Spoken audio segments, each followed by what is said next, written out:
క్రీస్తునందు ప్రియమైన సహోదర సహోదరులారా, మీకందరికీ ప్రభువైన యేసుక్రీస్తు నామమున శుభవందనం తెలుపుచున్నాం. ప్రియులారా, దేవుని మహాకృపను బట్టి గడిచిన కాలం మనము మత్తయి సువార్త ప్రతి వాక్యముల ధ్యానం చేసుకుంటూ వస్తున్నాం. ఆ భాగములోనే మత్తయి సువార్త 5వ అధ్యాయంలో కొండ మీద ప్రసంగంలో కొన్ని విషయాల గురించి మనం చూసుకున్నాం. ప్రియులారా, మరి 5వ వచనం వరకు మనం చూసుకున్నాం. సో ఇందులో 3 ముఖ్యమైన విషయాల గురించి క్యారెక్టర్ గురించి మనం ధ్యానం చేసుకున్నాం. ప్రియులారా, ఆత్మ విషయమై దీనులైన వారు ధన్యులు, పరలోక రాజ్యం వారిది అని చూసుకున్నాం. అంటే ధన్యత్వం ఏమి అని మనం చూసినప్పుడు అసలు ఈ క్రైస్తవ జీవితంలో తగ్గించుకునేటువంటి స్థితిలోకి వచ్చినప్పుడు అసలు నేను ఏమీ లేను అన్నటువంటి ఒక హృదయ అంతరంగములో అలాంటి ఒక మనోభావం కలిగి జీవించే వారుగా ఉండాలి. రెండవదిగా దుఃఖపడువారు ధన్యులు, వారు ఓదార్చబడుదురు అన్నట్టు మనము పాపం చేసినప్పుడు దుఃఖపడే వారంగా కాక, అంతేకాకుండా ఆత్మీయ ఎదుగుదల లేనప్పుడు మనం ఉన్నటువంటి వాస్తవమైన స్థితిని మనం గ్రహించినప్పుడు, ఫలభరితమైన జీవితం లేనప్పుడు దాని గురించి మనము దుఃఖపడేటువంటి వారంగా ఉండాలి అని చూసాం. మరి ఆత్మీయమైన గర్వం అన్నది కూడా ఉంటుంది. అలాంటి విషయం నిమిత్తం మనము మరి దుఃఖపడేటువంటి వారం ఉండాలని చూసాం. మరి మూడవదిగా సాత్వికులు ధన్యులు, వారు భూలోకమును స్వతంత్రించుకుందరంటే సో ఇలాంటి విషయం అంతటే మన వాస్తవ స్థితిగతులను గురించి మనము తెలుసుకున్నాం. ఓకేనా? సో ఇవన్నీ తెలిసిన తర్వాత నెక్స్ట్ మనం ఏం స్టెప్ తీసుకోవాలనే విషయాన్ని మనము మత్తయి సువార్త 5వ అధ్యాయము 6వ వచనంలో యేసు ప్రభు రీతిగా చక్కగా తెలియపరుస్తున్నాడు. మత్తయి 5:6 వచనం. నీతి కొరకు ఆకలి దప్పులు గలవారు ధన్యులు, వారు తృప్తిపరచబడుదురు. చాలండి. నీతి కొరకు ఆకలి దప్పులు గలవారు ధన్యులు. ఏమి నీతి? నీతి అంటే ఏంది? ఈ లోకము అనీతితో అన్యాయముతో నిండి ఉంది. మనం కానీ గమనిస్తే దేవుడు మొదటి లోకాన్ని ఎందుకొరకు జలప్రలయం ద్వారా నాశనం చేశాడు? మరి ఇప్పుడున్నటువంటి లోకాన్ని ఎందుకొరకు అగ్ని కొరకు ఆయన నిలువ చేసి ఉన్నాడు అని మనం చూస్తే ఈ లోకములో దేవుని యొక్క నీతి లేదు ప్రియులారా. అందుకే మరి రాబోయే 3వ లోకముందు ఏమి నివాసం చేస్తుందంటే వాటి యందు మనం ఎదురు చూసేటువంటి క్రొత్త ఆకాశం, క్రొత్త భూమి యందు నీతి నివసించును అని మనం వాక్యంలో చూసుకున్నాం. 2 పేతురు 3:13 ఈ వాక్యం చక్కగా ఉంది ప్రియులారా. కాబట్టి నీతి అంటే ఏమి అని మనం చూస్తే అది దేవుని యొక్క గుణం, అది దేవుని యొక్క ఆలోచన, అది దేవుని యొక్క మాట, దేవుని యొక్క క్రియ, దేవుని యొక్క నడత, దేవుని యొక్క నడిపింపు. అదే క్రియలను, అదే ఆ స్వభావాన్ని దేవుడు ఏం చేస్తున్నాడంటే ఎవరినైతే ఆయన తన బిడలుగా ఏర్పాటు చేసుకున్నాడు యేసుక్రీస్తు మూలముగా, అటువంటి వారిలో దేవుడు నీతిని ఎదురు చూస్తున్నాడు. అందుకే యేసు ప్రభు చక్కగా చెప్తున్నాడు, నీతి కొరకు ఆకలి దప్పులు గలవారు ధన్యులు. ఓకేనా? సో ఏమంటే ఈ నీతి అనేది చాలా విషయాలను కలిగించాలని మనకి ఇక్కడ యేసు ప్రభుల వారు చెప్తున్నారు ప్రియులారా. ఏమంటే ఇప్పుడు ఆకలి దప్పులు, ఇప్పుడు దేవుని యొక్క యావ సృష్టిలో మనం చూస్తే మనుషులు ఉన్నారు ప్రియులారా, జంతువులు కూడా ఉన్నాయి. అయితే వారికి వాటన్నిటికీ కలిగేది ఏం తెలుసా? ఆకలి కలుగుతుంది, దప్పిక కలుగుతుంది. ఇప్పుడు జంతువులు ఎలాగైతే తమకు ఆకలి కలిగి దప్పిక కలిగి ఉన్నప్పుడు వాటిని మరి తీర్చుకునేదానికి ఎలాగైతే ప్రయాసపడుతుందో, అదే రీతిగా మనుషులు కూడా ఏం చేస్తారండి? ఆకలి వచ్చినప్పుడు ఆకలి తీర్చేదానికి ఆహారం సిద్ధపాటు చేసుకుంటారు. దప్పిక వచ్చినప్పుడు దాహాన్ని తీర్చుకునేదానికి నీరుని సమకూర్చుకుని ఏం చేస్తారండి? దాన్ని వాళ్ళు ఫుల్ఫిల్ చేసుకుంటారు ప్రియులారా.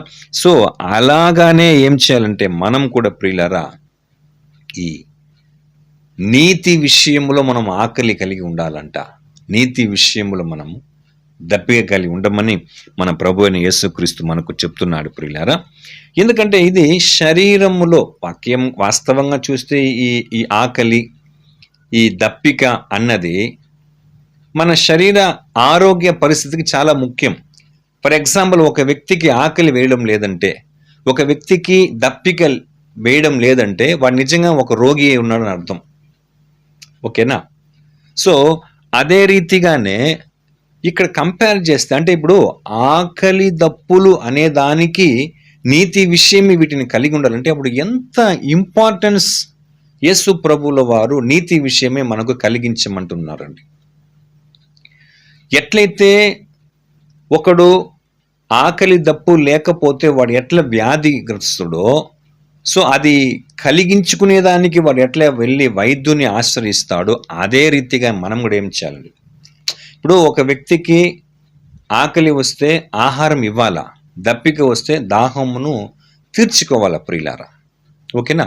సో అదే రీతిగా అప్పుడు ఒకడు ఆకలి దప్పులు లేనివాడైతే వాడు రోగినే. ఆ ఆకలి దప్పులు లేకుండా వాడు దాన్ని తీర్చుకోకుండా ఉంటే ఖచ్చితంగా ఒకరోజు వాడు దానికి మరణిస్తాడు అంతే. సో అదే రీతిగా నీతి విషయమే ఎవరిలోనైతే ఆకలి దప్పులు ఉండదో వాడు ఖచ్చితంగా ఆత్మీయ విషయంలో ఏమవుతాడు, వాడు కొన్ని రోజుల్లో కొంత కార్యాలను బట్టి, కొన్ని కారణాలను బట్టి కొంతకాలంలో వాడు మరణించేటువంటి స్థితికి ఉంటాడు ప్రియులారా. ఓకేనా. ఎందుకంటే ఇప్పుడు జనరల్గా మనం గమనిస్తాం, ఆకలి దప్పులను ఎందుకు దాంతో పోల్చాడు యేసుక్రీస్తు, వేరే కంపారిజన్ ఏం తెలియదు ఆయనకు. ఎందుకంటే ఈ ఆకలి దప్పులు, ఆకలి అనేది కలిగింటే ప్రియులారా, ఒక వ్యక్తి ఎంత ఏం పని చేసినా, ఏం చదువుకున్నా, ఏం చేసుకుంటూ ఉన్నా కూడా అతనికి ఆకలి అనేది కలిగింది అనుకోండి, ఏం చేస్తాడండి, అన్నిటినీ పక్కన పెడేసి ఫస్ట్ పోయి ఏం చేస్తాడు, పొల్లి ఆకలి తీర్చుకుంటాడండి. లేదంటే వాడు కొంచెంసేపులో నీరసించి బలహీనుడై పడిపోతాడండి. ఇంకోటి ఏమంటే, ఈ ఆకలి అనేది వచ్చింది అనుకోండి, అది ఏ తారతమ్యం చూడదు ప్రియులారా. మీరు చూడండి, కొంతమంది వయసైన వాళ్ళు ఉంటారండి, వాళ్ళు లేమిలో ఉంటారండి. వాళ్ళకు ఆకలి వచ్చినప్పుడు నాకు ఇంత వయసు ఉందే, నేను ఎట్లా వెళ్ళి ఆహారం అడుక్కుని ఏమండి నేను ఎట్లా సహాయం కోరేది అని ఎంతో చూడరు. ఓకేనా. వాళ్ళు ఎట్టతో బతుకుంటారండి. కొంతమంది బాగా ధనవంతులుగా బతుకుంటారు, ఉన్నదంతా పోయి ఉంటుంది. ఆఖరికి తిండికి కూడా గతి లేకుండా ఉన్నప్పుడు వాళ్ళు ఏం చేయరండి, తమ గతాన్ని, తమ వయస్సును, తమ మిగతా గతించిన జీవితాన్ని బట్టి ఏమి చూడరు. కానీ వాళ్ళు అదంతా థింక్ చేయరు, నేరుగా ఏమీ ఆలోచించకుండా వెళ్ళి తన ప్రాణాన్ని కాపాడుకునే దానికి. ఎందుకంటే వానికి ఆకలి ఇండికేషన్ ఇస్తుంది. ఓకేనా. సో ఆ రీతిగా ఏది కూడా చూడదు ప్రియులారా. చాలామంది ధర్మం భిక్షాటన చేసే స్థితికి వచ్చేస్తారండి. ఎందుకంటే అది ఆకలి యొక్క పరిస్థితి, ఆకలి అలాంటి స్థితిని కలిగిస్తుంది. అంతెందుకంటే మనం ఓల్డ్ టెస్ట్మెంట్ చూసినప్పుడు తమకు ఆకలి కలిగిన దాన్ని బట్టి కొందరు తమ సొంత బిడ్డలను ఏం చేసుకున్నారండి. సిరియా బెన్హదదు దేశంలో అంతా మనం చూసినప్పుడు సొంత కొడుకులను, కుమారులు ఏం చేసుకున్నారు, వండుకొని తిన్నారంట. అదేలాగా సంఘ చరిత్రలో చెప్తారండి. క్రీస్తు శకం 70లో యెరూషలేములో జరిగినటువంటి ఆ యొక్క ముట్టడి వేసినప్పుడు రోమా ప్రభుత్వం వాళ్ళు అలాగేనండి, బయట నుంచి ఆహారం లోపలికి రాలేక లోపల ఉన్న వారు బయటకు పోలేని పరిస్థితిలో ఉన్నప్పుడు కొందరు స్త్రీలు తమ సొంత బిడ్డల్ని చంపుకొని తిన్నట్టుగా సంఘ చరిత్రలో కూడా చెప్పబడుతుంది. ఎందుకంటే ఆకలి యొక్క తీవ్రత అది మనం. సో ఆ రీతిగా యేసు ప్రభు ఏం చెప్పాడంటే ఇక్కడ నీతి విషయమును ఆకలి దప్పులతో, అంటే నీతి విషయమై ఆకలి దప్పులు గలవారు ధన్యులు, వారు తృప్తిపరచబడదురు అని అన్నాడు. ఎందుకంటే ఈ విధంగా ఒక మనిషికి, ప్రకృతి సంబంధమైన మనిషికి ఆకలి దప్పులు వెయ్యకపోతే వాడు రోగి ఎట్లగట్ల మరణిస్తాడో, నీతి విషయం ఆకలి దప్పులు లేనివాడు ఆత్మీయంగా వాడు ఏమైనట్టండి ప్రియులారా, వాడు మరణించే స్థితికే ఉంటాడు ప్రియులారా. ఓకేనా. ఇంకా ఒక విషయం మనం గమనిస్తే, ఇప్పుడు ఆకలి అంటే దానికంటే ఒక వెదకులాట, దానికంటే ఒక తృష్ణ, దాని విషయమే చూపించే ఆసక్తి అనేది మిగతా వాటికి నెక్స్టే చూపిస్తారు నాకు తెలిసినంత వరకు. ఎందుకంటే ఈ ఆకలి అన్నది ధనవంతుడికి ఉండదని, చదువుకున్న వానికి ఉండదని, ఆస్తి అంతస్తులు కలిగిన వాడికి ఉండదని, బలవంతుడికి ఉండదని చెప్పలేం. ప్రతి పరిధిలో ఉన్నటువంటి, ప్రతి ప్రాయంలో ఉన్న ప్రతి ఒక్కరికి ఏముంది, ఆకలి దప్పులు ఉంది. అంటే ఈ ఆకలి అనేది ఆసక్తిని కలిగిస్తాదండి ఆ ఆకలిని తీర్చుకునేదానికి. అలాగే మనం గమనిస్తే ప్రియులారా, ఇది నీతి కొరకు మనం కలిగి ఉండాలి. ఒక వ్యక్తి ఆకలి దప్పులు తీర్చుకునే దానికంటే ఆసక్తి మరి ఒక దాని మీద చూపడు. ఎందుకంటే ఫర్ ఎగ్జాంపుల్ చూడండి, ఒక తల్లి తన ఆకలి కొరకు తాను కనినటువంటి నవమాసాలు మోసి కన్నటువంటి బిడ్డలనే చంపుకొని తినిందంటే, అంటే తన ఆకలి కొరకు ఏమైనా చేయగల పరిస్థితి ఉంటుంది. రెండవది, దానికి మించిన ఆసక్తి మరొకటి ఉండదనే మనం అర్థం చేసుకోవాలి. ఆ రీతిగా మనం గమనించినప్పుడు ప్రియులారా, ఈ లోకంలో మనుషులు ఏదేదో విషయంలో ఆసక్తి, వాంఛ కలిగి ఉంటారండి. అయితే ప్రభువు చెప్తున్న మాట ఏమంటే, మీరు అట్టి సందర్భములో అన్నిటికంటే ముఖ్యముగా ఆ ఆసక్తి, ఆ యొక్క హృదయ వాంఛ అన్నది దేని మీద కలిగి ఉండమని చెప్తున్నాడంటే, నీతి విషయమే ఆయన కలిగి ఉండమని చెప్తున్నాడండి. చాలామంది తాము అనేక స్థితిగతులను కలిగి ఉండాలని, అనేక స్థాయిలో ఎదగాలనేటువంటి విషయంలో ఆసక్తి కలిగి ఉంటారు ప్రియులారా. తాము అనుకున్నదంతా నెరవేర్చుకోవాలనేటువంటి ఒక ఆసక్తి కలిగి ఉంటారు.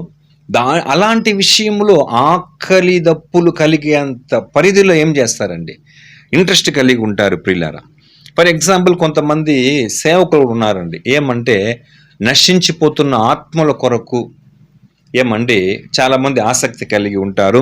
అలాగనే ఆత్మలను సంపాదించాలని, సంఘములు ఎంతోమంది ఆత్మలు చేర్చాలని ఎంతోమంది ఆసక్తి కలిగి ఉంటారు. అయితే కొన్ని సందర్భంలో అదే మరి సేవకులు మనం గమనిస్తే, కోర్స్ ఇది ఎక్కడ రేర్ అనుకోండి, అలాంటి వారిలో నీతి విషయం ఆకలి దప్పులు కలిగి ఉండాలి అనేటువంటి ఒక ఆసక్తి, నీతి విషయమైనటువంటి విషయంలో ఆకలి అనేది కొందరికి కలిగించుకోవాలనే విషయం మనం బాగా గ్రహించాలి ప్రియులారా. ఓకేనా? కొందరికి దాని మీద ఆసక్తిని ఇంట్రెస్ట్ పెట్టరు. ఎందుకంటే నేను పర్ఫెక్ట్, నేను కరెక్ట్గా ఉన్నాను అనేటువంటి వ్యక్తి ఏం చేయడంటే, నీతి విషయమైనటువంటి అన్వేషణ, నీతి విషయమైన ఆకలి దప్పులు కలిగి ఉన్నాడు. ఎలా చెప్పాలంటే, ఈ పరిచయులు, సద్దుకులు ఎలాంటి వారండి? అలాంటి వారే. ఎందుకంటే వాళ్ళు మేము పర్ఫెక్ట్ అని ఆ నీతి విషయమైనటువంటి వాటిలో ఆకలి దప్పులు కలిగి ఉండరు. ఎందుకంటే వాళ్ళు తమ సొంత నీతి పైన ఆధారపడినటువంటి వ్యక్తులుగా వారు ఉంటారండి. ఓకేనా? అది కూడా మనం బాగా గమనించాలా. సో కొందరికి రకరకాలైనటువంటి విషయములు ఆకలి దప్పులు అంటే చాలా ఆసక్తితో, తీవ్రమైనటువంటి ఆసక్తితో వాళ్ళు నిరీక్షణ కలిగి ఉంటారు. ఫర్ ఎగ్జాంపుల్, ఎలా అంటే ఈరోజు మనం చాలామంది క్రైస్తవులు కూడా మనం గమనిస్తే ఎర్త్లీ బ్లెస్సింగ్స్, భూ సంబంధమైనటువంటి ఆశీర్వాదం కొరకు వారు ఆకలి దప్పులు ఆసక్తి కలిగి ఉంటారు. భూ సంబంధమైన సంతోషం కలిగి ఉండేదానికి, భూ సంబంధమైనటువంటి పొజిషన్ అంటే అలాంటి యొక్క స్థితిగతులు కలిగి ఉండేదానికి, తర్వాత భూ సంబంధమైన విషయంలో బాగా సెటరేట్ అయ్యేదానికి, నెక్స్ట్ ఇంకా అందం మీద, డబ్బు మీద, నగల మీద, ఇట్లా రకరకాల విషయాల మీద, ఇంకా కొందరైతే హద్దు లేనటువంటి ఆశలు కలిగి ఉంటారని కూడా మనం గమనించవచ్చు ప్రియులారా. ఇట్లా రకరకాలుగా ఉంటారు ప్రియులారా. ఫర్ ఎగ్జాంపుల్, ఇప్పుడు ఆహాబ్ రాజు ఎలాంటి వాడండి? తనకు ఎంతో ఉంది, కానీ వాడికి సంతృప్తి లేదు. నాబోతు యొక్క ద్రాక్ష తోట మీద ఏం చేస్తాడు? వాడు వెళ్ళి ఆశిస్తాడు కదా. సో ఆ రీతిగా ప్రియులారా రకరకాలుగా ఉంటారు ప్రియులారా. ఇంకా కొంతమందికి చూస్తే శరీర ఇచ్చల మీద వ్యామోహం ఎక్కువ కలిగి ఉంటారండి. అది మనం ఎగ్జాంపుల్గా మనం చూసినప్పుడు పాత నిబంధన గ్రంథంలో సొదొమ గొమొర్రా పట్టణస్థులు మీరు చూడండి. అక్కడ వాళ్ళకి ఆ విషయంలో చాలా ఆసక్తి ఎక్కువగా చూపించడం. ఎలాంటి వారు అంటే ఒకరిద్దరు కాదండి, ఏకదం పట్టణాలే ఎలాంటి వారుగా ఉంటారండి. సో అలాంటి కార్యముల మీద ఆ రోజుల్లో మనుషులు ఆసక్తిగా ఉన్నటువంటి వారు ఉన్నారు. ఓకేనా? సో అటువంటి వారి మధ్యలోనూ ఒక వ్యక్తి ఎలాంటి వాడుగా ఉన్నాడని చూస్తున్నాం. అది ఏ విషయమైనటువంటి విషయంలో ఆసక్తి కలిగిన వాడుగా ఉన్నాడు? అది చూడండి ఒకసారి. 2 పేతురు 2:8 మనం లోతు గురించి చక్కగా ఉంది అక్కడ. ఆ నీతిమంతుడు వారి మధ్యను కాపురముండి తాను చూచిన వాటిని బట్టి వినిన వాటిని బట్టి వారి అక్రమమైన క్రియల విషయములో దినదినము నీతి గల తన మనస్సును నొప్పించుకొనుచు వచ్చెను. చూసారా అక్కడ ఎంత బాగా ఆ నీతిమంతుడు. సో దినదినం ఆయన ఎలాంటి వాడుగా ఉన్నాడంటే, నీతి గల తన మనస్సును ఏం చేస్తారంటే ఆయన నొప్పించుకుంటూ ఉన్నాడు ప్రియులారా. అయితే ఒక రీతిగా మీరు థింక్ చేయండి, ఇది ఎందుకు మనం ఇప్పుడు లోతు గురించి ఎందుకొరకు మనం ధ్యానం చేయాలనుకుంటే ప్రియులారా, ఆ రోజుల్లో అది లోతు యొక్క దృష్టికి అది చాలా ఆ సొదొమ గొమొర్రా పట్టణస్థుల యొక్క వ్యవహారం అనీతిగా అనిపించింది. దేవుని దృష్టి కూడా అలాగనే ఉండింది ప్రియులారా. కానీ మనం బాగా ఆలోచన చేస్తే ఈ రోజు అది ఎలా ఉంది తెలుసా? అక్కడ హోమోసెక్షువాలిటీ, పురుషుల్ని సంయోగ్యం, శరీర సాంగత్యం చేయడం అన్నది వాళ్ళకి అక్కడ అది అనీతిగా అనిపిలే, అది ప్రొసీడ్ చేస్తూ ఉన్నారండి ప్రియులారా. ఓకేనా? ఈరోజు మనము గమనిస్తే మన దేశంలో కూడా ఇప్పుడు ఏమైపోయిందండి, ఇప్పుడు మనం క్రిస్టియన్ నేషన్స్లో కూడా మనం చూసినప్పుడు పురుషులు ఏం చేసుకోవచ్చు, ఇంకా వివాహం చేసుకోవచ్చు. ముఖ్యముగా ఈ విషయము మన క్రైస్తవ దేశాల్లో చర్చిలో పాస్టర్ ఏం చేస్తున్నారండి, విదేశాల్లో క్రిస్టియన్ నేషన్స్లో చర్చిలో పాస్టర్ ఏం చేస్తున్నాడంటే పురుషులకు వివాహం చేస్తున్నాడంటే, అప్పుడు చూడండి ఆ రోజుల్లో ఏ పాపం అయితే తాండవం ఆడిందో ఈ రోజు అదే పాపం ఉంది. సో ఇలాంటి సమాజం మధ్య మనము ఏం చేస్తున్నామండి, జీవిస్తూ ఉన్నాం ప్రియులారా. కాబట్టి యేసుక్రీస్తు చెప్పాడండి, లోకము అలాగే ఉంది, లోకము ఆ రీతిగా ఉంది. అటువంటి లోకం మధ్య దేవుని యొక్క గుణగణాల మీద మీరు ఎలాంటివి, ఎందుకంటే నీతి అంటేనే అది దేవునిది. కొన్ని వాక్యాలు చాలా క్లియర్గా ఉంది ప్రియులారా. చూడండి, హెజ్రా గ్రంథము 9వ అధ్యాయము 15వ వచనంలో చక్కగా ఒక మాట ఉంది చూడండి. ఎందుకంటే అక్కడ భక్తుడు తమను క్లియర్గా నోటిఫై చేస్తున్నాడండి ప్రియులారా. యెహోవా ఇశ్రాయేలీయుల దేవా, నీవు నీతిమంతుడవై ఉన్నావు. చూడండి, నీవు నీతిమంతుడవై ఉన్నావు, అందువలననే నేటి దినమున ఉన్నట్టుగా మేము శేషించి నిలుచుచున్నాము. చిత్తగించుము, మేము నీ సన్నిధిని అపరాధులము గనుక నీ సన్నిధిని నిలుచుటకు అర్హులము కామని ప్రార్థన చేసి తిని. చూసారా, అక్కడ ఎంత బాగా నోటీస్ చేస్తున్నాడు చూడండి. దేవుడు ఎవరు, దేవునికి ముందర ప్రజలు ఎలాంటి వారని చెప్తున్నాడండి. యెహోవా ఇశ్రాయేలీయుల దేవా, నీవు నీతిమంతుడవై ఉన్నావు, అందువలననే నేటి దినమున ఉన్నట్లుగా మేము శేషించి నిలిచిచున్నాము. చిత్తగించుము, మేము నీ సన్నిధిని అపరాధులము కనుక నీ సన్నిధిని నిలుచుటకు అర్హులము కామని ప్రార్థన చేసి తిని. ఎందుకంటే దేవుని ముందర పోల్చుకుంటే ఎవరు నిలవలేరు ప్రియులారా. ఆ రోజులో వాళ్ళు కానీ ఈ రోజులో మనం కూడా, మన పరిస్థితి కూడా అలాగనే ఉంది ప్రియులారా. నీతి న్యాయములు యెహోవా సింహాసనమును ఎలాంటిదంటే అది ఆధారములుగా ఉంది ప్రియులారా. తర్వాత కీర్తన 145 అధ్యాయంలో చక్కగా చెప్తాడు, యెహోవా తన మార్గములు అన్నిటిలో నీతి గలవాడు, తన క్రియలన్నిటిలో కృపచూపు వాడిని మనం చూస్తున్నాం ప్రియులారా. సో ఆ రీతిగా మనం గమనిస్తే ఏమండి, దేవుడు మనల్ని ఎంత చక్కగా ఆయన స్వభావము, ఆయన గుణగణాలు కలిగి ఉండి విధముగా ఆయన మనల్ని తీర్చాడు ప్రియులారా. మనం చూసినట్లయితే రోమాపత్రిక 8వ అధ్యాయములో 29-30 చదువుతాను చూడండి. ఎందుకనగా తన కుమారుడు అనేక సహోదరుల జ్యేష్ఠుడగునట్లు దేవుడు ఎవరిని ముందుగా ఎరిగెనో వారిని తన కుమారునితో సారూప్యం గలవారొకటకు వారిని ముందుగా నిర్ణయించెను. మరియు ఎవరిని ముందుగా నిర్ణయించెను వారిని పిలిచెను, ఎవరిని పిలిచెను వారిని నీతిమంతులుగా తీర్చెను, ఎవరిని నీతిమంతులుగా తీర్చెను వారిని మహిమపరచెను.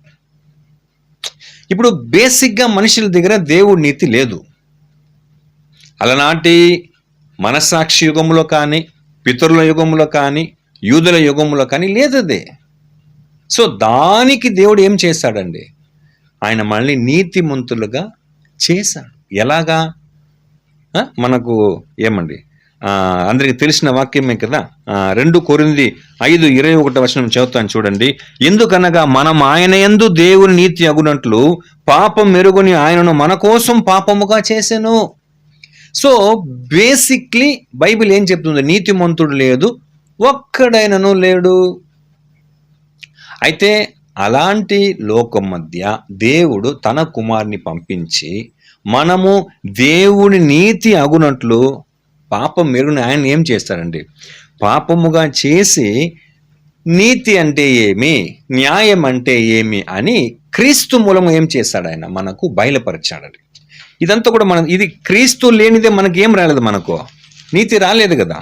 ఎంత చక్కగా ఉంది. 1 కొరింథీయులు 1వ అధ్యాయం 31వ వచనంలో అతిశయించువాడు ప్రభువునందు అతిశయింపవలని రాయబడి ఉన్నది నెరవేరునట్లు దేవుని మూలముగా ఆయన మనకు జ్ఞానమును, నీతియు, పరిశుద్ధతయు, విమోచనమునాయను. సో ఇప్పుడు ఈ వచనాలంతా ఏం చెప్తుంటే బేసిక్లీ లోకం నీతి లేదు. యేసు వచ్చినప్పుడు నీతి లేదు. అయితే యేసుని మనకు ఇవ్వడం మూలముగా, యేసుని మనం విశ్వసించడం మూలముగా మనం ఏమైనాము? నీతిమంతులమైనాము. సో దేవుని యొక్క నీతి ఎలాంటిదని యేసు వచ్చి మనకి ఏం చేశారండి? ఆయన మనకు పరిచయం చేశాడు. అఫ్కోర్స్ కొండ మీద ప్రసంగం నాటికే దేవుడి నీతి ఏమని వాళ్ళకి తెలియబడిందండి. కాబట్టి ఆ తెలియపరచబడినటువంటి నీతి విషయంలో మీరేమై ఉండాలా? ఆకలి తప్పులు కలిగినటువంటి వారై ఉండాలని చెప్తున్నాడు ప్రియులారా. ఓకేనా? సో ఆ రీతిగా మనం గమనిస్తే అప్పుడు చూడండి, బేసిక్గానే మీరు బైబిల్లో కూడా మీరు చూడండి ప్రియులారా, ఇజ్రాయేలీలు ఎంతో మంది ఉన్నారు ప్రియులారా. కానీ మీరు హెబ్రీ పత్రిక 11th చాప్టర్కి వచ్చే కుందికి అఫ్కోర్స్ అక్కడ మనకు హేబేలు మొదలుకొని ప్రారంభించి ఓల్డ్ టెస్టిమెంట్ వాళ్ళతో ముగించినప్పటికీ పేర్లు మెన్షన్ చేయబడింది. అయితే ఇంకను అనేకులు ఉన్నారని ఉంది అదే హెబ్రీ పత్రిక 11వ అధ్యాయంలో. ఎంత అనేకులు ఉన్నా కూడా ఎంటైర్ ఇజ్రాయేలీల సర్వ సమాజంతో పోల్చుకుంటే ఈక్వల్గా ఉన్నారా? పోనీ సగం ఉన్నారా? లేదంటే ఒక కాల్భాగం అన్న ఉన్నారా? లేదే. అది పరిస్థితి. ఓకేనా? సో ఈ రీతిగా దేవుని నీతికి వ్యతిరేకముగానే లోకం ఉంది, తన ప్రజలు కూడా అలాగే ఉన్నారు ప్రియులారా. అలాంటప్పుడు దేవుడు తన నీతిని తన కుమారుని మూలంగా బయలుపరిచి ఏం చేశారంటే, దాని విషయమే మీరు ఏం చేయండి, ఇప్పుడు ఆకలి దప్పులు కలిగి ఉండండి అని యేసు ప్రభుల వారు స్పష్టముగా చెప్తున్నాడు ప్రియులారా. ఓకేనా? ఎందుకంటే ఇది లేకనే కదా దేవుడు ఆ దినాలలో నోవాహు కాలములో ఆ 8 మంది తప్ప మిగతా అందరిని జలప్రళయంలో నాశనం చేసేశాడు. బాగా మీరు దీన్ని మనం సీరియస్గా తీసుకోవాలా. ఇది చూడండి, నీతి, నీతిమత్వము, నీతిమంతుడు అనే పదం మనకు పరిచయమైన పదంగా ఉండొచ్చు, అనేటువంటి క్యారెక్టర్ బైబిల్లో మనకు కొద్దిగా గొప్ప తెలిసినొచ్చు. కానీ అది కలిగి ఉన్నటువంటి స్థితిలో మనల్ని మనం పోల్చుకుంటేనే దానికి మనం ఎక్కువగా సర్చింగ్ చేయగలము, సెల్ఫ్ సర్చింగ్ చేయగలము, దానికి ఇంపార్టెన్స్ ఇవ్వగలం ప్రియులారా. మీరు కంపేర్ చేయండి. మొదటి లోకములో 8 మంది తప్ప ఇంకెవరిని దేవుడు రక్షించలేదు. సొదొమ గొమొర్రా పట్టణములో 4 తప్ప దేవుడు ఎవరిని కాపాడలేదు. అందులోనూ ఒక ఆమె ఫినిష్ అయిపోయింది. అప్పుడు చూడండి, దీన్ని బట్టి మనం ఈజీగా చూసుకోవచ్చు ఏమని, దేవుని యొక్క నీతిని మనిషి కలిగి ఉండడము ఎంతవరకు ఆసక్తి చూపుతున్నారని. ఇది మనం గమనించాల్సినటువంటి ముఖ్యమైన విషయం తెలుసా అండి ఇది. అలాగనే మనం గమనిస్తే, చిన్న మంద నువ్వు భయపడకము, మీకు రాజ్యం అనుగ్రహించుటకు తండ్రికి ఇష్టమాయను. అంటే దేవుని యొక్క నీతిని పాటించే వాళ్ళు తక్కువైపోతారు ఈ కాలంలో.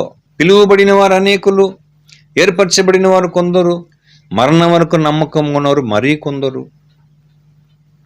ఏమండి, మీరు శాస్త్రుల నీతి కంటేను పరిసయ్యుల నీతి కంటేను మీ నీతి అధికం కాని అట్లా మీరు పరలోకంలో ఏం చేయలేరండి, రాజ్యంలో ప్రవేశింపలేరు అనేసినాడు యేసుక్రీస్తు. కాబట్టి చాలా ఈ విషయంలో, ఎందుకంటే నీతి గురించి తెలుసు అండి, బైబిల్ చదువుతున్నాం కాబట్టి నీతి గురించి తెలుసు. కానీ నీతి విషయమై ఆకలి దప్పులు గలవారంగా ఉన్నామా అనేదిదా ఈరోజు మనకు విషమ పరీక్ష. మనకి ఈ ఒక్క లైన్ ఏమండి, ఈ ఉపదేశం పెద్ద పరీక్షగా ఉంది ప్రియులారా. మనకు నిజంగా చెప్పాలంటే, ఎంతమంది క్రైస్తవులు ఈరోజు మనలో జనరలీ క్రిస్టియన్స్లో ఎంతమంది నీతి పాటిస్తున్నారండి? ఆలోచన చేయాల్సిన వారంగా ఉన్నాం. అందులోనూ నీతి పాటించే పద్ధతిని యేసు ప్రభు నేర్పించాడు అక్కడ. ఎలాగా? నీతి విషయమై ఆకలి దప్పులు గలవారు ధన్యులు. మీరు గమనించండి, ప్రతిరోజు 3 పూట్ల ఆహారము సిద్ధపరచుకునేదానికి, ఆహారం భుజించేదానికి మనము సిద్ధపడినట్లు, ఇంకా చెప్పంటే ఏమండి, అల్లాడునట్లు. ఎందుకంటే మనము అల్లాడము. అయితే ఇంటర్నల్గా లోపల మనకు ఆకలి అనేది ఆ టైం బార్ అవుతా ఉన్నప్పుడు, ఆకలి అనేది వేసేటప్పుడు ఆటోమేటిక్గా ఈ శరీరం దేనికి అల్లాడుతుంది. అంటే అల్లాడడం అంటే ఒక వారం 10 రోజులు ఆకలితో ఉన్నవాడు అల్లాడలేక మనం అల్లాడకపోయినా ఆ సమయం మన ఏమంటాం, మన స్టమక్, మన కడుపు ఏం కోరుతుంది? ఆకలిని తీర్చేదానికి కదా. తప్పనిసరి పరిస్థితి కదా, విధి లేని పరిస్థితి కదా. అది కోరుతుందా కోరదా? మొన్నటి దినం మన విజయవాడలో జరిగినప్పుడు కోరారా కోరలేదా? చూసుంటారు మీరు, ఆ హెలికాప్టర్ నుంచి ఒక బస్తాలో ఫుడ్ ప్యాకెట్స్ వేసినప్పుడు, బుడదలో వేసినప్పుడు ఆ ఫుడ్ బస్తాని ఆ గోనె సంచి పెరుక్కొని ఎందుకు జరిగింది ఇది? ఆకలి యొక్క కేరింతలు ప్రియులారా అది. సో బైబిల్లో ఒక యేసు ప్రభు సొలొమోను కంటే జ్ఞాని అయిన వాడు వచ్చి ఒక విషయంను కంపేర్ చేసినాడు అంటే దాని అర్థం, దాని సీరియస్నెస్ మనం గ్రహించాలి. ఏం తెలుసా? నీతి విషయమై ఆకలి దప్పులు గలవారు అంటే తెలిసిన పదమే, తెలిసిన క్యారెక్టర్లే బైబిల్లో పాటించిన వాళ్ళు. కానీ మనం దాని విషయంలో, మనం దాని వెదికే పద్ధతి, మనం దాని వెదికి కలిగి ఉండేటువంటి పరిమాణము ఆకలితో ఉన్నవాడు ఎలాగా వెతుకుతాడో నీతిని నెరవేర్చే విషయంలో అలాగా వెదకాలని చెప్తున్నాడు. ఫర్ ఎగ్జాంపుల్ ఒక్కొక్క వాక్యం ఉన్నాయి చూడండి. ఈ ఆకలికి, ఈ దప్పికి కొన్ని కొటేషన్స్ ఉన్నాయి బైబిల్లో. అది దేనితో పోల్చాడు తెలుసా? ఓల్డ్ టెస్టిమెంట్లో కూడా ఇంచుమించు అలాగే ఉందండి. యెషయా గ్రంథం చూడండి. యెషయా గ్రంథం 55వ అధ్యాయము 1-2 వచనాలు. దప్పికొనిన వారలారా నీళ్ల యొద్దకు రండి, రూకలు లేని వారలారా మీరు వచ్చి కొని భోజనము చేయుడి. రండి, రూకలు లేకపోయినను ఏమియు ఇయ్యకయే ద్రాక్ష రసమును పాలను కొనుడి. ఓకేనా? ఇది ఏమండి, దప్పిగా కొన్నటువంటి వారికి ఇది యాక్చువల్ కంపారిజన్ చేసి చెప్తున్నాడండి. ఆహారము కాని దాని కొరకు మీరేలా రోకలిచ్చెదరు? సంతుష్టి కలుగజేయని దాని కొరకు మీ కష్టార్జితమును ఎందుకు వ్యయపరచెదరు? నా మాట జాగ్రత్తగా ఆలకించి మంచి పదార్థము భుజించుడి. మీ ప్రాణము సారమైన దాని యందు సుఖింపనీయుడి. అంటే ఇక్కడ ఆహారము, అక్కడ ఆ పానీయము దేంతోండి? నా మాట ఏమంటాడు అక్కడ? నా మాట జాగ్రత్తగా ఆలకించి మంచి పదార్థము భుజించుడి. ఎందుకు తెలుసా అండి? ఆయన మాట వెదికే విషయంలో ఏమై ఉండాలా? ఎందుకంటే దేవుని యొక్క యావత్ నీతి దేని మూలంగా మనకు బయలుపరచబడతా ఉంది? దేవుని మాటల మూలంగానే మనకు బయలుపరచబడతా ఉంది. ఓకేనా? తర్వాత అదే ఇర్మియా గ్రంథంలో కూడా ఉంది, 2వ అధ్యాయము 13వ వచనం. నా జనులు 2 నేరములు చేసి ఉన్నారు, జీవజలముల ఊటనైనా నన్ను విడిచి ఉన్నారు. తమ కొరకు తొట్లను, అనగా బద్దలై నీళ్లు నిలువని తొట్లను తొలిపించుకొని ఉన్నారు. చూసారా? 2 విషయంలో నేరం చేశారంట. ఏమంట? అది ఆయన జనులు. ఏమది? నా జనులు 2 నేరములు చేసి ఉన్నారు, జీవజలముల ఊటనైనా నన్ను విడిచి ఉన్నారు. ఒకటి ఏమంటే జీవజలముల ఊట అయినా దేవుని విడిచేశారు. రెండవది ఏం చేశారు? తమ కొరకు తొట్లను, అనగా బద్దలై నీళ్లు నిలువని తొట్లను తొలిపించుకొని ఉన్నారు. నీళ్లు నిలువని తొట్లను ఏం చేసుకున్నారండి? తొలిపించుకున్నారంట. నిజంగానే అదే ఆ రోజుల్లో ఇజ్రాయేలులో ఉన్న ఆ దౌర్భాగ్యమైన పరిస్థితిని చూస్తున్న ఆ దేవుడే ఈ అంత్యకాలంలో క్రైస్తవులలో కూడా చూస్తున్నాడు. ఏమని తెలుసా? యేసుప్రభు చెప్పినట్టు నీతి విషయమై ఆకలి దప్పులు గలవారు ధన్యులు. సో క్రైస్తవుల్లో కూడా వెదకవలసిన విషయంలో ఆసక్తి కలిగి వెదకకుండా, వెదకకూడని విషయంలో ఎలాంటి వారుగా ఉంటారండి? ఆసక్తి కలిగినటువంటి వారుగా ఉంటారు ప్రియులారా. ఓకేనా? అది మనం బాగా గ్రహించాలా. సో అందుకే యేసుక్రీస్తు ఏం చెప్తున్నాడంటే, ఏమండి ఆయన ఒక ఉద్దేశం ఏమని అని మనం చూచినప్పుడు, ఇలాంటి క్యారెక్టర్ను కలిగి మీరు మిమ్మల్ని రూపించుకుంటే ఆ క్యారెక్టర్ మిమ్మల్ని పరలోకముకు తీసుకుని పోయేందుకు ఏమవుతుంది? రూపించబడుతుంది, అంటే ఎంకరేజ్ అవుతుంది, మిమ్మల్ని తీసుకుని పోయేదానికి ప్రోత్సహిస్తుంది అని చెప్తున్నాడు అండి. ఓకేనా?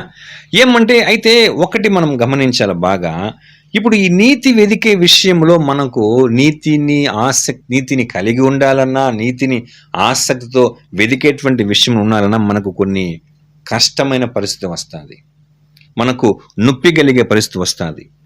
ఎందుకంటే అది అట్లనే రూపిస్తుంది ప్రియులారా. సో అలాంటప్పుడు దాన్ని ఎలాగా వెతకాలని చెప్తున్నాడు తెలుసా? కొన్ని సందర్భంలో పూర్వంలో బైబిల్లో చెప్పబడింది. చూడండి, కీర్తన గ్రంథం 42వ అధ్యాయము 1-2 వచనాలు. కీర్తన 42:1-2. దుప్పి నీటి వాగుల కొరకు ఆశపడునట్లు దేవా, నీ కొరకు నా ప్రాణము ఆశపడుచున్నది. నా ప్రాణము దేవుని కొరకు తృష్ణగొనుచున్నది, జీవము గల దేవుని కొరకు తృష్ణగొనుచున్నది. దేవుని సన్నిధికి నేనెప్పుడు వచ్చేదను, ఆయన సన్నిధిని నేనెప్పుడు కనబడేదను. చూసారా, కొరహు కుమారులు రాసినటువంటి గొప్ప విషయం అదేంటే, దేవుని వాక్యం కొరకు, దేవుని సన్నిధి కొరకు, దేవుని ప్రసన్నత కొరకు నేను ఒక దప్పికతో ఉంటున్న దుప్పి ఎట్లా కేకలు వేస్తూ అది కనబెట్టేంత వరకు ఎట్లా తృష్ణ కలిగిపోతుందో, నిజంగానే ఈరోజు క్రైస్తవులమైనటువంటి మనకు కూడా దప్పిక కలిగి ఉండాలి. దేని విషయమై? నీతిని వెదికే విషయంలో ఆకలిని దప్పిక కలిగినటువంటి వారం ఉండాలా. నెక్స్ట్ అదే కీర్తనలో 63వ అధ్యాయము 1-2 వచనం చదవండి. కీర్తన 63:1-2. దేవా, నా దేవుడవు నీవే, వేకువనే నిన్ను వెదకుదును. నీ బలమును నీ ప్రభావమును చూడవలనని పరిశుద్ధ ఆలయమందు నేనెంతో ఆశతో నీ తట్టు కనిపెట్టి ఉన్నాను. నీళ్లు లేక ఎండియున్న దేశమందు నా ప్రాణము నీ కొరకు తృష్ణగొని ఉన్నది. చూడండి, నీళ్లు లేక ఎండియున్న దేశంలో ఏమండి నా ప్రాణము నీ కొరకు తృష్ణగొని ఉన్నది. నీ మీది ఆశ చేత నిన్ను చూడవలనని నా శరీరము కృషించుచున్నది. చూసారా, ఇది అంటే ఏమంటే ఆ స్థితిని మనము కలిగించుకోవాలా ప్రియులారా. నిజంగా ఆ స్థితిని మనం కలిగించుకోవాలా. ఎండినటువంటి నేల, ఎండినటువంటి భూమి, ఎండినటువంటి దేశము, నీరు లేని దేశం ఎట్లా అల్లాడుతుందో, దేవుని ప్రసన్నత కొరకు, దేవుని సన్నిధానం కొరకు ప్రయాసపడేవారు ఉండాల. ఎందుకంటే ఆదివారము ఆరాధనకు వచ్చేవారు ఉన్నారు, ఆదివారం ఆరాధనకు రాకుండా నిలిచిపోయేవారు ఉన్నారు. ఆదివారమునకు పలానా టైం ఆరాధన అంటే ఆ టైం కంటే ముందుగా ఆవురావురుగా పరిగెత్తుకుని వచ్చేవాళ్ళు ఉన్నారు. ఆదివారం ఆరాధన పలానా టైం అంటే ఆ టైం కంటే ఒక 10 నిమిషాలు 20 నిమిషాలు ఒక అర్ధగంట లేట్ అయి వచ్చేవాళ్ళు ఉన్నారు. ఆదివారం ఆ సన్నిధిని అలక్ష్యంతో, నిర్లక్ష్యంతో గడిపేటువంటి వారు ఉన్నారు. నిజంగా ఇదంతా దేవుడు ఏం చేస్తున్నాడండి? నిశ్చయంగా చూచేటువంటి దేవుడుగా ఉన్నాడు ప్రియులారా. సో యేసుక్రీస్తు ఎందుకొరకు నీతి విషయంని ఆకలి దప్పులతో పోల్చాడు తెలుసా మీకు? ఇక్కడ మత్తయి సువార్త 5వ అధ్యాయంలో మనము కొండ మీద ప్రసంగం స్టార్టింగ్ది మనం చదువుతున్నాం. కానీ ఇదే యేసుక్రీస్తు గురించి మత్తయి సువార్త 4వ అధ్యాయంలో ఏముంది తెలుసా? ఆయన 40 దినములు ఉపవాసం ఉన్నాడు. అన్నపానములు పుచ్చుకొనకుండా యేసుక్రీస్తు ఏమైనాడండి? ఆయన ఉపవాసం ఉన్నటువంటి వ్యక్తికి తెలుసండి దాని ఆవశ్యకత ఏమని యేసుక్రీస్తుకు తెలుసు ప్రియులారా. ఆ యొక్క అక్కరను ఆయన ఎరిగిన వ్యక్తిగా ఉన్నాడు ప్రియులారా. ఓకేనా? అందుకు ఆయన కంపారిజన్ చెప్తున్నాడు. ఇలాగే మీరును ఏం చేయండి, నీతి విషయమై ఆకలి దప్పులు కలిగినటువంటి వారుగా ఉండని చెప్తున్నాడు ప్రియులారా. ఓ సందర్భంలో ఆయన ఎంత చక్కగా చెప్తాడు చూడండి. యోహాను సువార్త 4వ అధ్యాయము 13-14 వచనం. యోహాను 4:13-14. అందుకు యేసు, ఈ నీళ్లు త్రాగు ప్రతివాడును మరలా దప్పికొనును.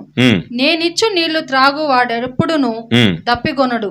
నేను వానికిచ్చు నీళ్లు నిత్య జీవమునకై వానిలో ఊరడి నీటి బుగ్గగా ఉండునని ఆమెతో చెప్పాను. ఇక్కడ ఆ సమరయ స్త్రీతో చెప్తున్న మాట అది చూడండి. నీళ్లు, బావి, త్రాగేది, ఆ దప్పిగా తీరడము, ఇవన్నీ ఎలాంటి విషయము చెప్తుంటే నిత్య జీవము కొరకై. అంటే ఒక విషయాన్ని మరి ఒక విషయంతో పోల్చి చెప్తూ దాని ఎండింగ్ బ్లెస్సింగ్ని ఆయన ఎంత కంపారిజన్ చేసి యేసు ప్రభు చెప్పాడో, ఇదే యేసే అక్కడ చెప్తున్నాడు. ఎవరికి? శిష్యులకి చెప్తున్నాడు.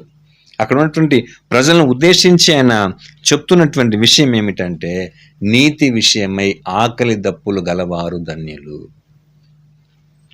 చూడండి ప్రియులారా, ఈరోజు ఎంతమంది చాలా క్లారిటీగా నీతి విషయమే మనం ఆసక్తి కలిగి ఉన్నాం.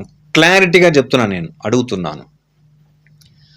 దీన్ని అప్లై అంటే దీన్ని ఏ ఏ విషయంలో ఈ పరిమాణములో ఆసక్తి కలగాల అంటే అదే ఆకలి దప్పులు అన్నాడు కదా, ఏ రేంజ్లో కలగాలి తెలుసా? దాన్ని దేవుణ్ణి ప్రతిరోజు వేకువని లేచి వెదికే విషయములో కలగాల, దేవుని వాక్యమును చదివే విషయములో కలగాల, దేవుని వాక్యమును పరిశీలించి పరిశోధించే విషయంలో కలగాల, దేవుని దగ్గరికి వచ్చే విషయంలో కలగాల, దేవుని సన్నిధానం మనం వచ్చినప్పుడు అందులో ప్రతి కార్యక్రమంలో ఇన్వాల్వ్ అయ్యి ఎట్లా అంటే ఒక్క క్షణం కూడా ఒక్క నిమిషం కూడా మన థాట్స్ వేరే చోటుకి డైవర్ట్ కాకూడదు. అంత ఆసక్తిగా ఉండాలి ప్రియులారా.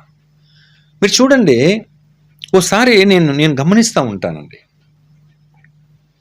అంటే ఆసక్తి అన్నీ ఉంది కాబట్టి నేను గమనిస్తున్నాను. ఆ రోజుల్లో అంతా యేసు ప్రభు బోధించేటప్పుడు 3 రోజులు ఎన్నెన్నో రోజులు వచ్చి అక్కడే వచ్చి ఉన్నటువంటి సందర్భాలు లేవా బైబిల్లో?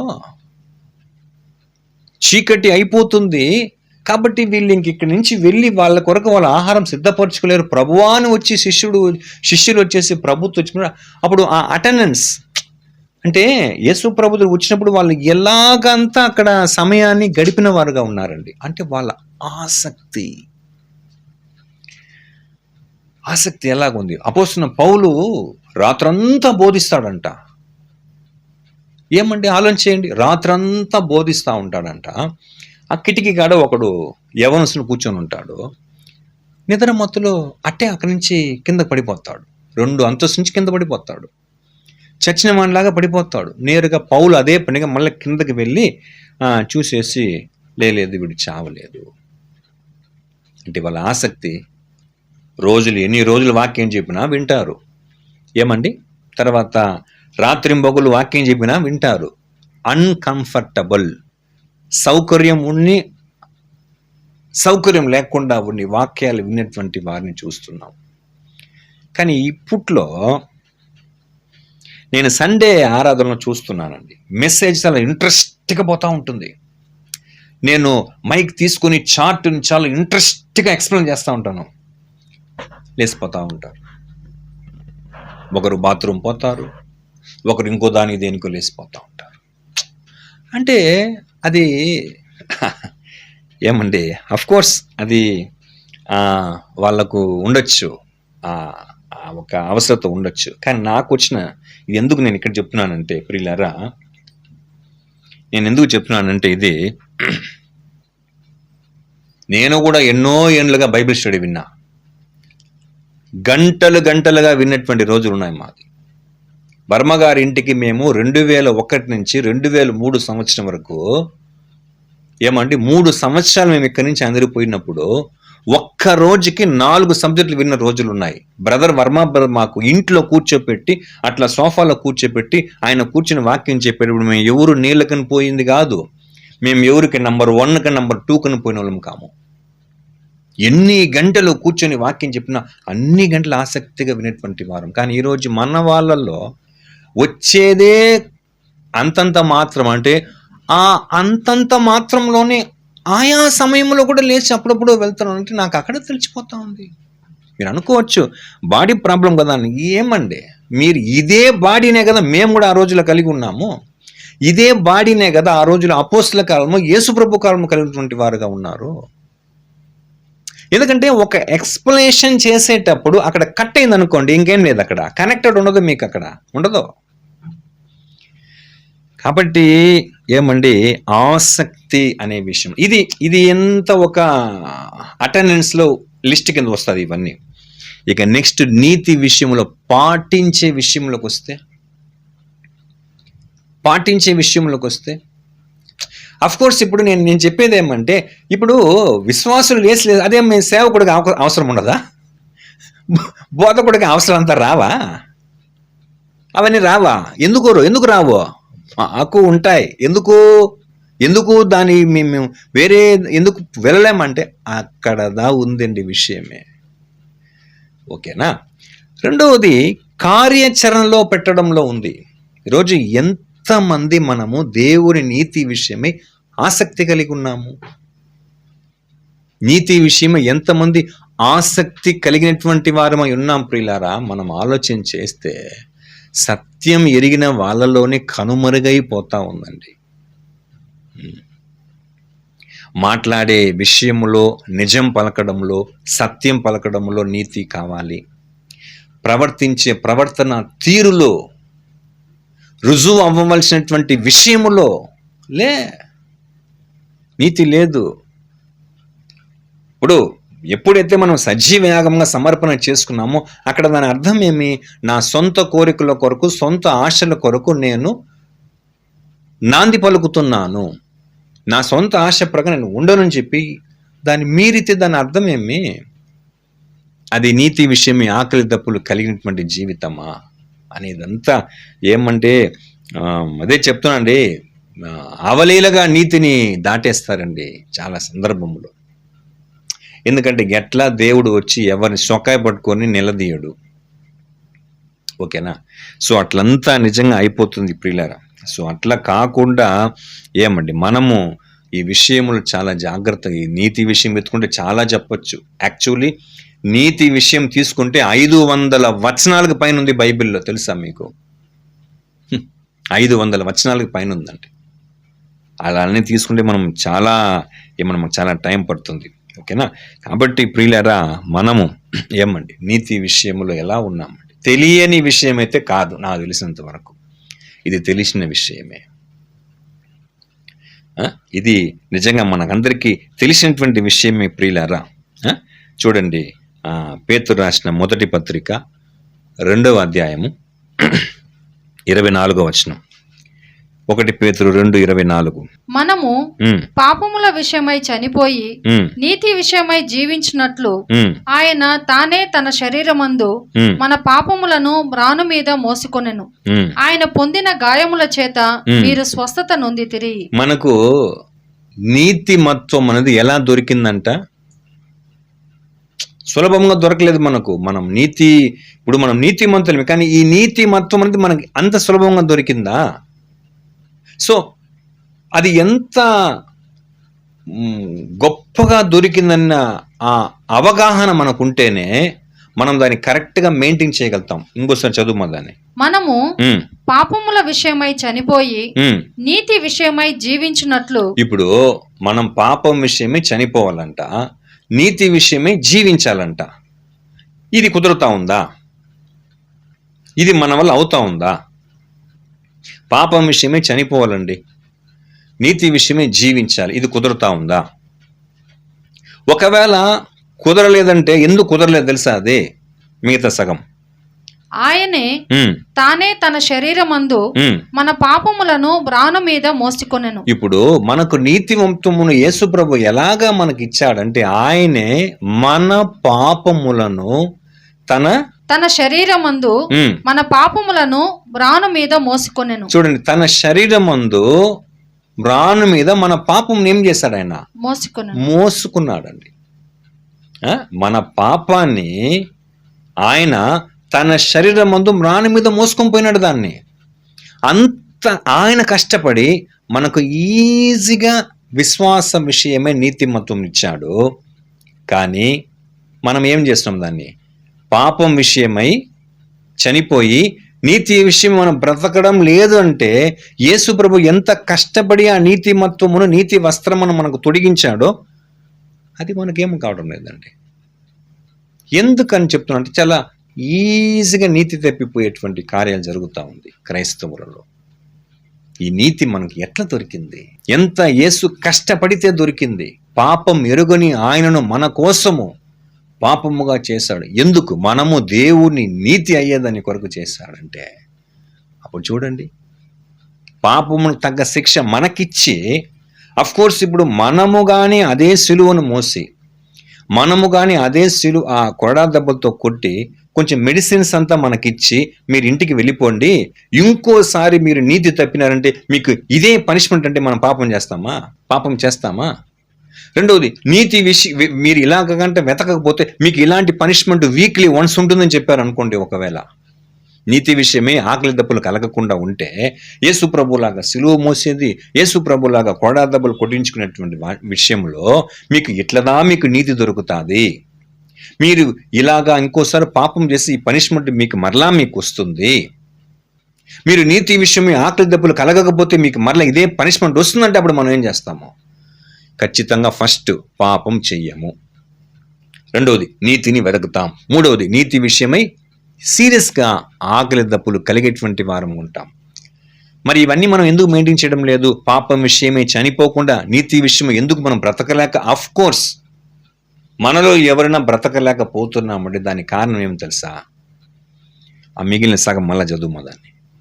ఆయన తానే తన శరీరమందు మన పాపములను మ్రాను మీద మోసుకొనెను. ఇప్పుడు ఆయన చేశాడు కాబట్టి మనకు నీతి సులభంగా దొరికిపోయింది. ఇదే మనమే మన శరీరం మందు మన పాపమును మ్రాను మీద మోసుకొని పోయేటువంటి కష్టపడి పద్ధతిలో మనకు నీతి అనేది దొరికినుంటే అప్పుడు మనం ఏం చేయము? కేర్లెస్ చూపము. ఎప్పుడో యేసు మోసాడు. కేవలం విశ్వాసం మీద మనం ఈరోజు జీవించేసేస్తున్నాం. కేవలం సులభంగా జీవించేసేస్తున్నాం. కాబట్టి మనం దాని విషయమే సీరియస్నెస్ లేకుండా పోతా ఉంది. పాటించే విషయంలో మనం బాగా దీని విషయమే జాగ్రత్తగా మనం ఏం చేయాలి ప్రియులారా? ఆలోచించేలా. లాస్ట్లో ఒక్క మాట చెప్పి నేను ముగిస్తానండి. నీతి అంటే ఏం తెలుసా? అదే దేవుని ఆలోచన, దేవుని గుణలక్షణం, దేవుని మాట, దేవుని జీవిత తీరు, జీవిత విధానం, దేవుడు జీవించమని చెప్పినటువంటి ఉపదేశం.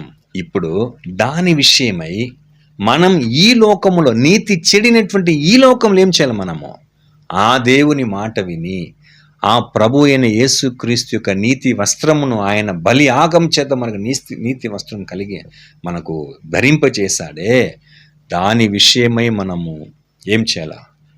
ఒకటి దేవుని విషయంలోనే నీతి కలిగినటువంటి వారమై ఉండాలి.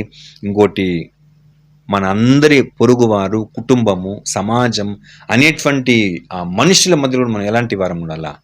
నీతిని కలిగినటువంటి వారంగా ఉండాలి. వారితో మాట్లాడే విషయం కానీ, ఒకరి గురించి ఒకరు మాట్లాడేటువంటి విషయం కానీ, నెరవేర్చవలసినటువంటి విషయం కానీ, భార్యాభర్తల మధ్య, కుటుంబం మధ్య పెద్దలకు చిన్నలకు లోబడే విషయం కానీ, ఇవన్నిట్లో మీరు చూడండి. యేసు ప్రభు అపోస్తలుడైన పౌలు ఎఫెసీ రాసిన పత్రిక 5వ అధ్యాయంలో ఫ్యామిలీ గురించి చెప్తాడు, 6వ అధ్యాయంలో ఫ్యామిలీ గురించి చెప్తాడు. అదే పౌలు కొలస్సీయులకు రాసిన పత్రిక 3వ అధ్యాయంలో ఫ్యామిలీ గురించి చెప్తాడు. వర్కర్స్ అండ్ లేబర్ ఎట్ట ఉండాలి, వర్కర్ ఓనర్ ఎట్ట ఉండాలి. సో ఇవన్నీ మనుషుల మధ్యలో కూడా మనం నెరవేర్చవలసినటువంటి విషయాలన్నిటి కూడా దేనికి బేస్ చేస్తుంది? దేవుడు చెప్పినటువంటి మాట యొక్క నీతిని బేస్ చేసి ఉంది ప్రియులారా. ఈరోజు కుటుంబంలో ఒకరు కరెక్ట్గా ఉంటూ ఇంకొకరు కరెక్ట్గా లేదంటే దేవుని ధిక్కరించే జీవితాలు అది. అక్కడ భర్త ఒకటి చెప్తాడు, భార్య వినలేదంటే ఒట్టి భర్త మాత్రమే అవిధేయత కాదు. ఓకేనా? సో భర్తకి ఎట్లా లోబడాలా అని పరిశుద్ధాత్మ ప్రేరేపణ చేత అపోస్తలులు చెప్పిన మాటకు వ్యతిరేకం అంటే భర్తను మాత్రం అవమానించింది కాదు, అది ఏకంగా దేవునినే ఆయన ఉపదేశాన్ని వ్యతిరేకించు. ఇది ఒక ఎగ్జాంపుల్ ఇది. ఇట్లా ప్రతి రిలేషన్స్లో మనం కంపేర్ చేసుకుంటే మనం ఎంతవరకు నీతి విషయమే మనము ఆసక్తి కలిగిన వారమై ఉన్నాం అనే విషయాన్ని మనం బాగా ఆలోచించేయాలి. ఎందుకంటే ఇవన్నీ ఈ కొండ మీద ప్రసంగంలో చాలా ఇంపార్టెంట్ మెసేజ్ ఇస్తున్నాడు యేసు ప్రభు శిష్యులకి. ఈరోజు మనం దాన్ని ధ్యానం చేసిన ఒక్కొక్క ఏమండి ఒక్కొక్క క్యారెక్టర్ని ఒక్కొక్క ఎపిసోడ్లో మనం ధ్యానం చేస్తున్నామండి. అది ఎంత ఇంపార్టెంట్ క్యారెక్టర్ అది. ఆయన వేరేదేంతోనో పోల్చలా, నీతి విషయమై ఆకలి దప్పులు. అంటే ఆ ఆకలి దప్పులు అనేది మనకు ప్రతిరోజు కలిగేటువంటి యొక్క కార్యకలాపాలతో పోల్చాడు కాబట్టి అప్పుడు ప్రతిరోజు అనునిత్యం ప్రతి క్షణము కూడా ప్రతి పూట కూడా ఏం చేయాలి, మనము నీతి విషయమైన విషయంలో అత్యాసక్తి కలిగినటువంటి వారమై ఉండాలా అన్నది ఆయన చెప్పిన విషయం. కాబట్టి ఏమండి ఎప్పటి నుంచో మనం నీతి గురించి వింటూనే ఉన్నాం, ఎంతమంది పాటిస్తున్నాం అని మనల్ని మనం పరిశోధించుకొని ఏమండి ఎంత అక్కడేమో ఈజీగా చెప్పాడు, ఈజీగా చెప్పినట్టుగానే ఉంది. అవునా ఆకలి దప్పుల సర్లే నీతి అనే క్యారెక్టర్ కొరకు అని. అయితే అదే పేతురులో పాపం విషయమై చనిపోయి నీతి విషయమై బ్రతుకున్నట్లు ఏం చేయాల? అప్పుడు మనం బ్రతికినంత కాలం నీతితోనే బ్రతకాల, పాపమే చెయ్యకూడదు. ఇది ఎవరు చేస్తారంటే నీతి విషయమే ఆకలి దప్పులు గలవాడు చేస్తాడు, కానీ నీతి విషయమే ఆకలి దప్పులు కలగలేని వాడు అన్నిటికీ కాంప్రమైజ్ అయిపోతా ఉంటాడు. ఓకేనా? ఆ రీతిగా మన ఆత్మీయ జీవితం ఎలా ఉందని మనల్ని మనం పరిశోధించుకొని ఏం చేద్దాం, నీతి విషయమై ఆకలి దప్పులు కలిగి జీవిద్దాం. అటువంటి మహాకృప దేవాది దేవుడు మనకందరికీ అనుగ్రహించును గాక.